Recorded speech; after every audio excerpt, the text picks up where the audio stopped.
தமிழக அரசியலில் 50 ஆண்டுகளுக்கும் மேலாக திமுக, அதிமுக என இரு பெரும் திராவிட கட்சிகளே ஆதிக்கம் செலுத்தி வந்தன. 2026ஆம் ஆண்டு தேர்தலுக்கு பிந்தைய பெரும்பான்மையான கருத்து கணிப்பு முடிவுகளும் அதற்கு ஒத்தவாறே அமைந்திருந்தன. ஆனால் அந்த கருத்து கணிப்பு முடிவுகள் அனைத்தையும் அடித்து உடைத்து அனைவரும் ஆச்சரியப்படும் வகையில் தமிழகத்தில் 108 தொகுதிகளை கைப்பற்றி தன்னை எதிர்த்து போட்டியிட்ட அரசியல் கட்சி தலைவர்களுக்கு அதிர்ச்சி வைத்தியம் கொடுத்தார் தமிழக வெற்றிக் கழக தலைவர் விஜய். விஜய் எனும் ஒற்றை முகத்தை வைத்துக் கொண்டு களமாடிய தமிழக வெற்றிக் கழக வேட்பாளர்கள், தன்னை எதிர்த்து நின்ற அமைச்சர்கள், விஐபி வேட்பாளர்கள், முக்கிய புள்ளிகள் என அனைவருக்கும் தோல்வியை பரிசளித்து மண்ணை கவ்வ வைத்தனர். இதில் முன்னாள் தமிழக முதல்வர் மு.க. ஸ்டாலினும் அடக்கம் என்பதுதான் சோகத்திலும் சோகம். ஆம், முன்னதாக முதல்வருக்கு கொளத்தூர் தொகுதியில் பூத் ஏஜெண்டாக பணியாற்றிய வி.எஸ். பாபு 8795 வாக்குகள் வித்தியாசத்தில் மு.க. ஸ்டாலினை தோற்கடித்தார்.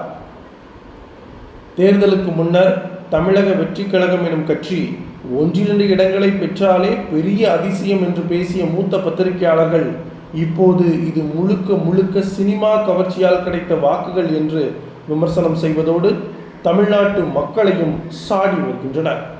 இவர்களின் விமர்சனம் ஒரு பக்கம் இருந்தாலும் தமிழக வெற்றிக் கழகம் இந்த தேர்தலில் குறிப்பிடத்தக்க பல்வேறு வெற்றிகளை பெற்றிருக்கிறது என்பதே மறுக்க முடியாத உண்மை.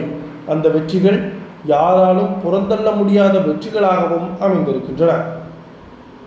அந்த வெற்றி எம்ஜிஆர், என்டிஆருக்கு பிறகு தான் சந்தித்த முதல் தேர்தலிலேயே ஆட்சியை பிடித்ததிலிருந்து தொடங்குகிறது. அந்த வெற்றி எம்ஜிஆர், என்டிஆருக்கு பிறகு தான் சந்தித்த முதல் தேர்தலிலேயே விஜய் ஆட்சியை பிடித்ததிலிருந்து தொடங்குகிறது. அந்த வரிசையில் 35 வயதுக்கு குறைவான 23க்கும் மேற்பட்ட வேட்பாளர்களை தேர்தலில் வெற்றி பெற வைத்த தமிழக வெற்றிக் கழகம் 26 பட்டியலின சமூக வேட்பாளர்களையும் களமிறக்கி தேர்தலில் வெற்றி பெற வைத்திருக்கிறது.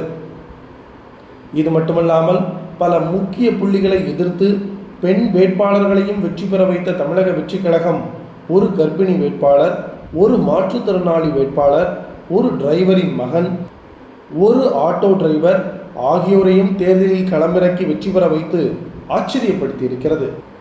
மிக முக்கிய குறிப்பாக திருப்பத்தூர் தொகுதியில் அமைச்சர் கே.ஆர். பெரிய கருப்பனை 1 ஓட்டு வித்தியாசத்தில் வெற்றி கொண்டார். அங்கு தமிழக வெற்றிக் கழகம் சார்பில் நிற்க வைக்கப்பட்டிருந்த வேட்பாளர் சீனிவாச சேதுபதி. இன்னொரு குறிப்பிடத்தக்க வெற்றி என்னவென்றால், தமிழக வெற்றிக் கழகம் போட்டியிட்ட எந்த தொகுதிகளிலுமே அக்கட்சி டெபாசிட் இழக்கவில்லை. இவையெல்லாம் தமிழக அரசியலில் புதுமையான வெற்றிகளாக பார்க்கப்படுகிறது. தமிழ்நாட்டில் தமிழக வெற்றிக் கழகம் ஆட்சி அமைக்க 118 என்ற மேஜிக் நம்பரை எட்ட வேண்டிய நிலையில் அக்கட்சி 108 இடங்களை பெற்றிருக்கிறது. இந்த நிலையில் பெரும்பான்மையை நிரூபிக்க காங்கிரஸ் கட்சியின் ஆதரவை விஜய் கேட்டு கடிதம் எழுதியிருக்கிறார். அதேபோல விடுதலை சிறுத்தை கட்சிகள் மற்றும் கம்யூனிஸ்ட் கட்சிகளின் ஆதரவு கேட்டும் விஜய் கடிதம் எழுதியிருப்பதாக தகவல்கள் வெளியாகியிருக்கின்றன. இதன் மூலம் தமிழ்நாட்டில் தொங்கு சட்டசபை அமைவது உறுதியாகியிருக்கிறது. கட்சிகள் ஆதரவு தெரிவித்தவுடன் சென்னை நேரு உள்விளையாட்டு அரங்கில் மிக பிரம்மாண்டமாக தமிழக வெற்றிக் கழக தலைவர் விஜய் முதலமைச்சராக பதவியேற்க இருக்கிறார். மிகப்பெரிய வெற்றியை பெற்றிருக்கும் தமிழக முதலமைச்சர் விஜய் அடுத்த கட்ட நடவடிக்கைகளில் கவனம் ஈர்ப்பாரா, இல்லை எப்படி நடந்து கொள்வார் என்பதை பொறுத்திருந்துதான் பார்க்க வேண்டும்.